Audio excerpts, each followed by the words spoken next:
UFC Fight Night Mexico, Brandon Moreno versus Steve Erceg takes place this weekend, and I'm going to be breaking down the main event, Moreno versus Erceg, and basically just giving my opinion on how I think the fight's going to go and who I think is going to win. We're going to be breaking it down, starting off with the odds. Brandon Moreno is a slight favourite at -200, and Steve Erceg is a slight underdog at +170. Also, subscribe and like the video if you do go on to enjoy, and let me know what you think of this breakdown in the comments below, because this is the first one of its kind. I'm going to be doing more of them.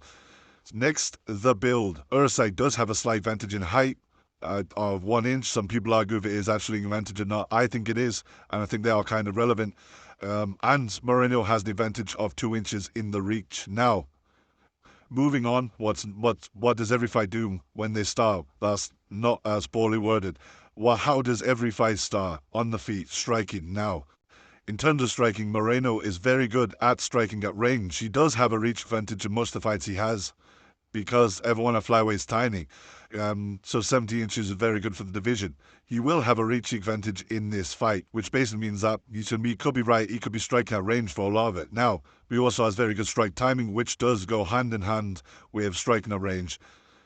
However, one of his flaws with his striking is he has very predictable strikes, which makes it very easy to counter-strike. We saw this against Figueiredo, we saw this against Pantoja, we saw this against, who else has he fought? Kai Kara-France. When he blitzes in or when he just strikes, it's very predictable. He can easily get countered. Erceg, very good within the clinch. We saw this against Pantoja, where he arguably won and probably would be champion by now if that fight would have taken place in the US and not Brazil. Very good. He landed some great elbows within the clinch.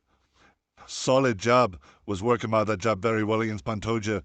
Great distance management. Problems are he is slower than Moreno.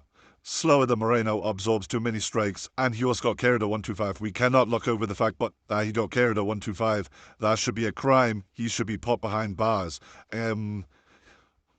In terms of their actual breakdown statistics, obviously landed per minute, there's significant strikes absorbed per minute. Moreno less landed per fight, no, per minute, sorry, but less absorbed per minute. And Moreno is the opposite, with more landed per minute, but obviously more absorbed per minute, and has a worse defense than Moreno. So pound to pound, Moreno is winning on the striking field. Obviously, could be caught going on the way in, if that makes any sense. So, for example, let's say he blitzes forward, he can get caught with a counter because he leaves himself open at times. However, I'm going to give the advantage on the feet to Moreno, despite the fact that Erceg is probably one of the best boxers in the entire division. I'm going to give the advantage to Brandon Moreno on the feet anyway. Moving into grappling field. Moreno, good BJJ. Pretty good takedown defense and great top control. Doesn't shoot very often though. So let's say, for example, even though I give the advantage to Moreno on the feet, let's say Erceg starts piecing them up, he's less likely to shoot for a takedown than, let's say, other fighters who are getting pieced up. Let's say like Pantoja, despite the fact that he's not a, he's more a grappler. That's not a good example to use, but you know what I mean. If Pantoja's getting pieced up on the feet, he's shooting a double, you know what I mean. But Moreno's less likely to do so. I think. I don't know, that this was written about me a few days ago. Steve Erceg uses the clinch very well. Obviously, we said he's very good in the clinch. He also uses the clinch to stuff takedowns and shoot takedowns. He passes guard pretty well, which I don't know why that's a positive on here, but it is, excels on the ground using control and good pressure. Uses his frame, very important, because he's quite big for the division. I need to move my mic front away from this and such shit. Because he's big for the division, using his frame and his size works for him, if you get what I'm trying to say. Especially on smaller opponents, so against someone like Pantoja, he used his frame well to not necessarily to pick himself back up off bottom position effectively. Problems are poor takedown accuracy, and he isn't a grappler base, which is not it's not a great situation to be in against someone who is a high-level grappler, if you catch my drift. And in terms of grappling, terrible takedown accuracy for Steve Erceg. He'll have 1 in 4. That's pretty bad, especially because he only averages 1 per 15 minutes.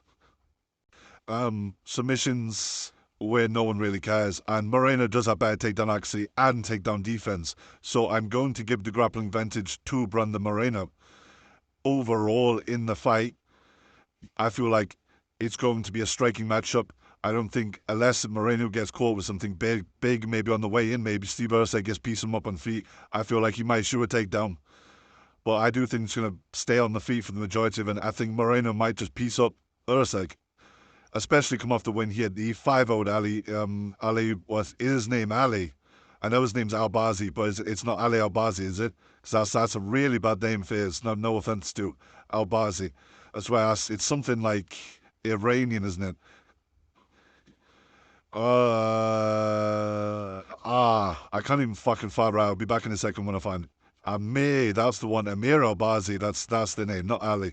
Ali Abdelaziz. Amir Albazi. Pieced him up over 5 rounds, if we're going to be honest there. I thought about, and stuffed every takedown as well. I think Moreno will be getting the barrel of Erceg both on the feet and on the ground. My prediction for the fight will be a Moreno decision. I feel like he's going to get the fight done over the course of 5 rounds and do what I did against Albazi. Yeah, so let me know what you think of this video. Let me know if you want to see more of its kind. You're going to need more of these fight breakdowns. Yeah, so I'll see you in the next one. Good.